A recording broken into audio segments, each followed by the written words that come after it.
So this priest decided to take a walk outside his house one night.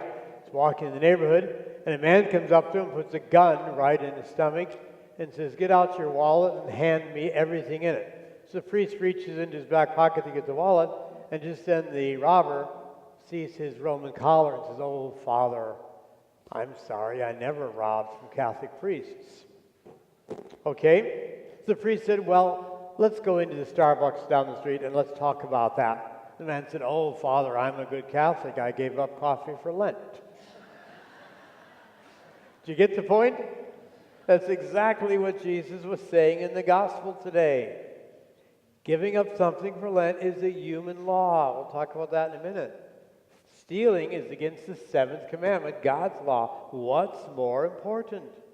So he was saying to the scribes and Pharisees, you're pushing all these human laws, what's good for your, kosher diet, what's not good, what's clean, what's unclean. Those are okay, but what about the big laws?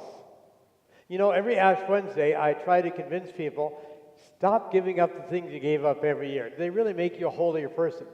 Because most of the things we give up every year are things we put in our mouth, food and drink. You give up coffee, cigarettes, candy, desserts, chocolate, alcohol, pasta, whatever it might be. They're not really evil things. Now, yes, if you do it for 40 days and outbreak your Lenten, giving up, you have a great discipline in your system. But are they evil? Are they sinful? Of course not.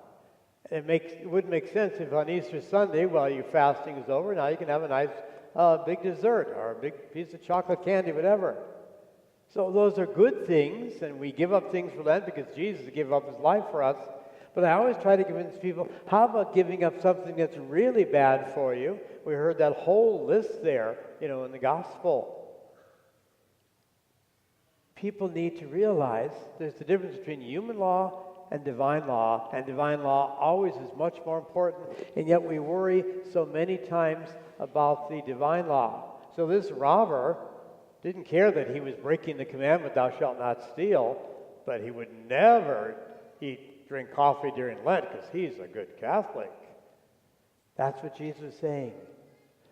Look at the big picture, look at the big law. So I want to take the big law, if you will, the Ten Commandments, and tell you what we should give up, not just for Lent, but give them up for good. Again, you say, well, I'm going to give up cussing for Lent. I shouldn't do that. Cussing is bad. So I'm going to give it up. But on Easter Sunday, I'm going to cuss up a storm. That wouldn't make sense. So let's go through the commandments. I am the Lord your God. You shall not have strange gods before me. Is God the most important relationship in your life? Think of the things you do every single day, and your day would be really strange if you didn't do these things, like brushing your teeth, taking a shower, eating, sleeping. Those are things we just do by habit every single day. Do you talk to God every day? Or just on Sunday? Is God first in your life? Is that your real priority? The second one, you shall not take the name of the Lord your God in vain. To use the name of Jesus or Christ or God as a cuss word, as a swear word. What about four-letter words? Are you using those words to express emotion, anger, whatever? But they're unbecoming. Give that up. And the third one, remember to keep holy the Lord's day. Well, I'm talking to the choir. You're all here. It is the Lord's Day, Sunday, the second day of September, 22nd Sunday Ordinary Time, and most of you are here every single Sunday. But is Sunday holy other than the hour you spend here? Sunday is supposed to be the Lord's Day all day long. You're not supposed to work on Sunday. Now again, in a tourist town like Las Vegas, if you work in a casino, the hotels, or any tourist industry, you probably have to work Saturdays and Sundays, some of you. I'm not saying quit your job. But how do you make Sunday holy? You're not supposed to do unnecessary work. But work is subjective. Garden work. I don't like garden work. I give it up on Sunday. I actually give it up on Monday and Tuesday and Wednesday and Thursday and Friday and Saturday. But some people love garden work. They think that's a great way to spend a Sunday. So you have to realize what it is. As I was driving home from Arizona yesterday, I was listening to the funeral of Senator John McCain, And I liked all the eulogies, but I really was interested in Senator Joel Lieberman's eulogy. He's an Orthodox Jew, practices Jewish faith very strongly. And so he says, Orthodox observant Jews do not drive on Friday night and all day Saturday because that's Sabbath. So he said, leave it up to Senator McCain to get the last laugh on me to put in his funeral plans to have it on Saturday. So I had to walk to the National Cathedral to be an Orthodox observant Jew. So if that's how Jewish people make their Sabbath holy, what about Christians? How do we make our Sabbath, which is Sunday, holy? What are you going to do the rest of the day? Sunday should be family time, slow down time, leisure time. Keep holy the Lord's day.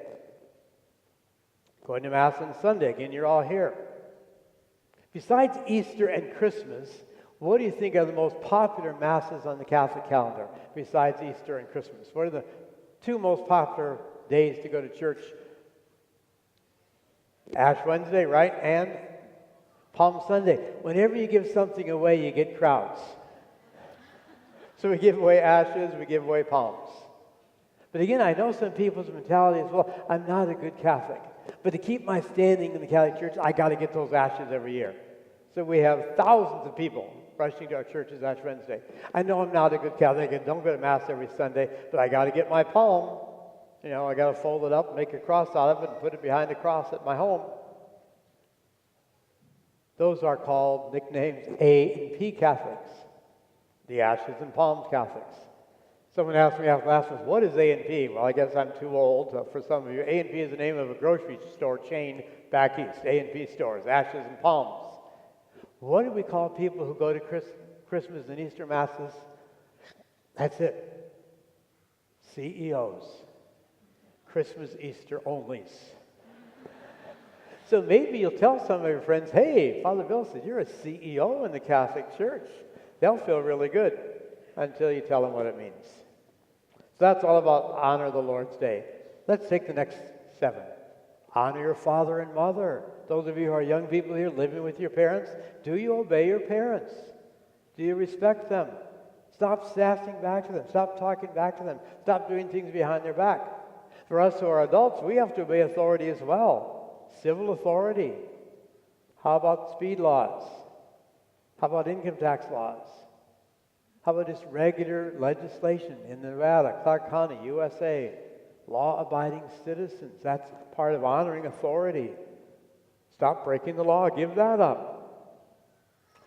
5th, thou shalt not kill.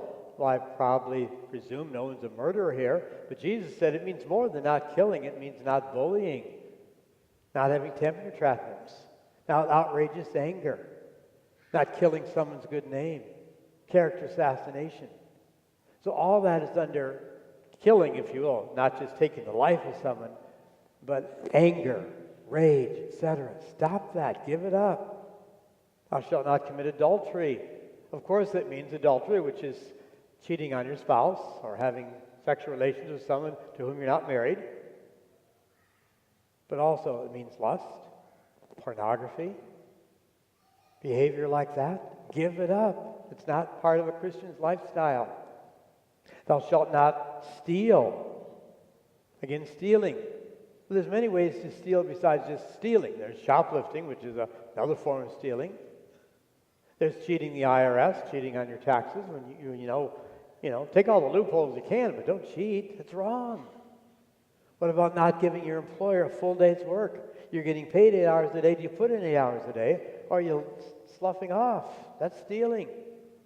So again, look at that whole broad picture. 8th one, thou shalt not bear false witness against your neighbor.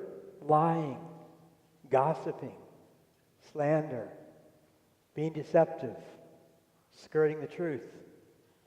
The 9th and 10th are similar to the 6th and 7th. 9th is not coveting your neighbor's wife. So again, that means lust, pornography, overly flirtatious behavior, etc.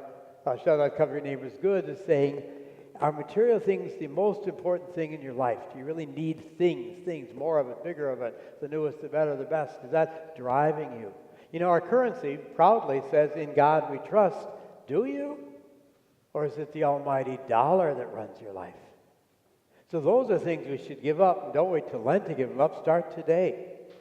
You know, someone said, I actually read it in looking at this Sunday Gospel for some ideas, that the real test, the real proof of a Catholic Church group morality is what happens in the parking lot after Mass. Road rage. You know, we just spent a whole hour here in the church. We were on our knees. We stood. We sat. We listened. We prayed. We took communion. And then we get out there and we're honking at the person that's in front of us, yelling at them, maybe finger gesturing them, whatever. That's not Christian. You just came out of church. Or we're talking, did you see that lady in the first row, what she was wearing? I can't believe that. Did you see so-and-so? I heard he gets drunk every night. Stop it. You just came out of church. So that's what Jesus is saying. Don't be hypocrites. Be doers of the word, said James in the second reading. So we need to look at it. Now, examination of conscience, I think the Ten Commandments is a great examination of conscience. Now, I heard someone say, oh, we don't do examination of conscience anymore. That's something the nuns taught us as children in grade school. It's old-fashioned. I don't think so. But maybe it's too long. Maybe you'll fall asleep by the time you get to the third commandment. So Jesus made it easier for us. I'll put it down to 2. Love God with your whole heart, mind, soul, and strength. Love your neighbor as yourself.